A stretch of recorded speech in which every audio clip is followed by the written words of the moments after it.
তো দেব এন্টারটেনমেন্টের দ্বারা ধূমকেতুর টিজার বেরিয়ে গেল। 1 মিনিট 20 সেকেন্ড মতন এই টিজারের রান টাইম, এবং এখানে আমরা কাস্টের ব্যাপারে জানতে পারছি এবং একটা গল্পের একটা হালকা আভাস পাচ্ছি। এবার যদি আমি টিজারের কথা বলি, তো আমরা স্টোরিতে যা বুঝতে পারছি, দেব শুভশ্রী ভালোবেসে বিয়ে করেছে এবং either they've due to some social issue আর কমিউনাল ইস্যু মিলিটেন্টের দলে যোগ দিয়ে দিয়েছে এবং সে সেখানে চলে গেছে, এবং যার জন্য শুভশ্রীর সাথে তার একটা বিচ্ছেদ হয়ে গেছে এবং সে নিজের হোম টাউনে ফেরত আসছে এবং কিছু একটা মিশন কল আউট করবে ফর দোজ মিলিটেন্টস। মিশনটাও কিছু একটা করবে যার জন্য শুভশ্রীর সাথে হয়তো আবার দেখা হবে। Either that or second, Dev army officer কিছু কিছু কারণে সে ডিজোন্ড হয়ে গেছে, বা সে যখন বাইরে ছিল ডিউ টু সাম মিশন, যখন ফেরত এসে দেখছে যে Subhashree either goat murdered or killed or something, এবার ও মিলিটেন্ট হয়ে যাচ্ছে এবং ও রিভেঞ্জ নেওয়ার চেষ্টা করছে। ইদার অফ দি রিজন, যাই হোক, এই দুটো হচ্ছে প্রেডিকশন। ইন আর অ্যারাউন্ড এর ভিতরে কিছু একটা হবে। এবার আমি যদি, তো ট্রেলারটা আমার কেমন লাগলো তার আগে 3টে জিনিস আপনাদের মনে রাখতে হবে। প্রথম কথা, এটা একটা কিন্তু কৌশিক গাঙ্গুলির সিনেমা। যতই এখানে দেখানো হোক যে একটা থ্রিল থাকবে, অ্যাকশন থাকবে, রিভেঞ্জ থাকবে, কিন্তু মোস্টলি আপনার এমফাসাইজটা কিন্তু হিউম্যান ড্রামা, হিউম্যান ইমোশনের উপরই হবে, সেটা আপনাকে মাথায় রাখতে হবে। সেকেন্ড, সিনেমাটা কিন্তু 9 বছর পুরনো, তো কিছু কিছু জায়গায় আপনার কিন্তু production quality, action, stunt, set design, সেখানে কিন্তু একটু খামতি বা একটু চিপ মনে হতেই পারে, বা আউটডেটেড একটু মনে হতেই পারে, সেটা আমি মেনে নিচ্ছি। আর থার্ড, দেব শুভশ্রী কিন্তু এখন অনেকটা ইভলভ করে গেছে। তাদের অভিনয় 9 বছর 10 বছর আগে যেরকম ছিল আর এখন যেরকম, সেটা কিন্তু আকাশ পাতাল পার্থক্য আপনারা পাবেন অনেকটা। দুজনেই বিভৎস রকম ইভলভ করে গেছে, বিভিন্ন রকমের ওরা রোল করে নিয়েছে, এবং both are very different people now as an actor. এইগুলো আপনাকে মনে রাখতে হবে। এবার এখানে কিন্তু দেবের যে মেকআপটা রয়েছে, যেটা প্রচন্ড চর্চিত হয়েছে, সেটা যদি আপনারা দেখেন, এটা কিন্তু একটা টাইম জাম্পের জন্য না, he is taking a disguise. কারণ আপনারা যদি দেখেন, দেব শুভশ্রীর যখন বিয়ে হচ্ছে,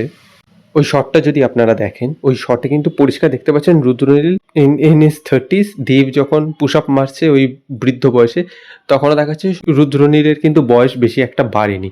কাজে বোঝা যাচ্ছে দেব কিন্তু ডিসগাইজে রয়েছে, এখানে কিন্তু কোনো টাইম জাম্পের ব্যাপার নেই। এবং এখানে বিশাল অনসাম্বল কাস্ট রয়েছে, চিরঞ্জিত রয়েছে, যে ইদার মিলিটারিতে রয়েছে বা মিলিটেন্ট গ্রুপের লিডার, একটা পরমব্রত ইদার একজন ইনফ্লুয়েন্সিয়াল পিপল বা পলিটিক্যাল পিপল, যাই হোক, এবং রুদ্রনীল রয়েছে। এবার দেখা যাক কৌশিক গাঙ্গুলি এদেরকে কিভাবে হ্যান্ডেল করে। He always been very good at handling this actors, এবং এখানে ইমোশনটা কিভাবে কাজ করে, এই বিভিন্ন চরিত্রের কেমিস্ট্রি কীভাবে কাজ করে, ইকুয়েশনসগুলো কী করে কাজ হয়, কী করে এগুলো প্লে আউট হয়, সেগুলো হচ্ছে দেখার বিষয়। এবার দেখুন, 9 বছর পুরনো, তাছাড়াও আমি বলবো সিনেমাটা কিন্তু বেশি আউটডেটেড বা খুব একটা দেখে আপনার ট্যাকি বলে মনে হচ্ছে না। যেভাবে আপনার লাইটিংয়ের কাজ, প্রোডাকশনের কাজ রয়েছে, সেট ডিজাইনের কাজ রয়েছে, সেগুলো কিন্তু দেখে খুব একটা বলে মনে হবে না যে বিশাল পুরনো।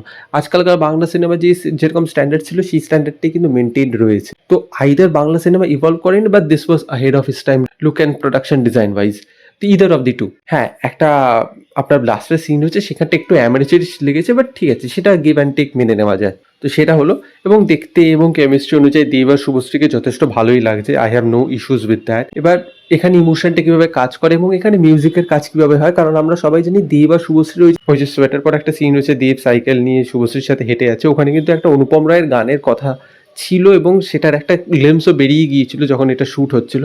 তো দেখা যাক সেটা কিভাবে হয়। গানটা যদি ভালো হয়, খুব ভালো হবে। এবং এখানে আপনার কৌশিক গাঙ্গুলি বলেছে যে এখনের প্রতি ধূমকেতু is more relevant than it was back then.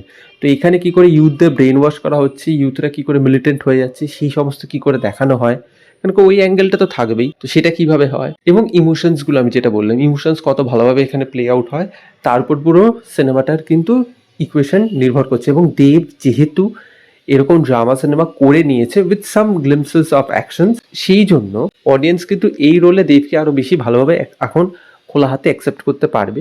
Performances হ্যাঁ একটু উপর নিচ তো হবে, এখনের দেব তখনের দেব অনেকটা আলাদা, প্রায় দশক বেরিয়ে গেছে।